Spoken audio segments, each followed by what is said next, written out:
John chapter 1 verses 3 and 4. All things were made through him, and without him was not anything made that was made. And without him was not anything made that was made.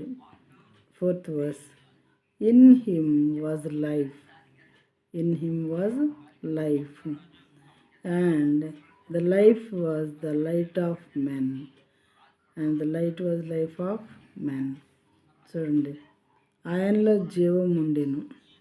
మూడవ వచనము, కలిగి ఉన్నదేది ఆయన లేకుండా కలగలేదు. ఈ సృష్టిలో కలిగి ఉన్నటువంటి వాటిలో ఏది కూడా ఆయన లేకుండా కలగలేదు అని మీనింగ్ ఈ వాక్యానికి. ఆయనలో జీవం ఉండెను. ఆ దేవునిలో జీవం అనేది ఉన్నది. ఆ జీవము మనుషులకు వెలుగై ఉండెను.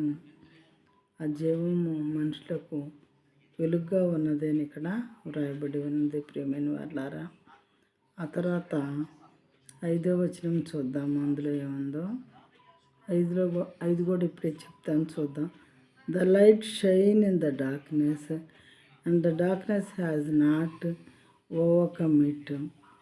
ఆ వెలుగు చీకటిలో ప్రకాశించుతున్నది కానీ చీకటి దాన్ని గ్రహింపకుండెను.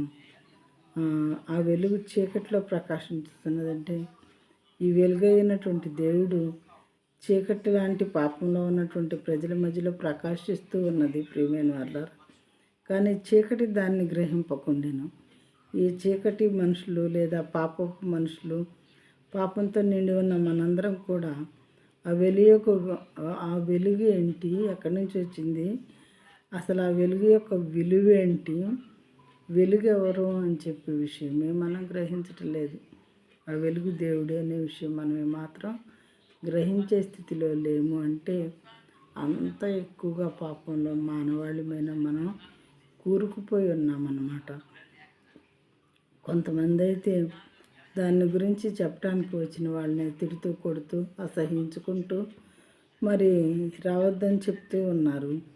అయితే మరి ఇంకా కొంతమంది అయితే క్రూరంగా వాళ్ళని చంపేవాళ్ళుగా కూడా ఉన్నారు.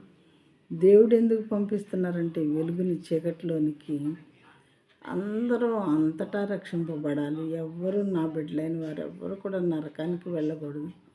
అన్యులు నా బిడ్డలే, సమస్తము నా బిడ్డలే, భూమి మీద సమస్తం నాదే, కాబట్టి ఎవరు నశించకూడదు అని దేవుడు ఆయన బిడ్డలను వీళ్ళ దగ్గర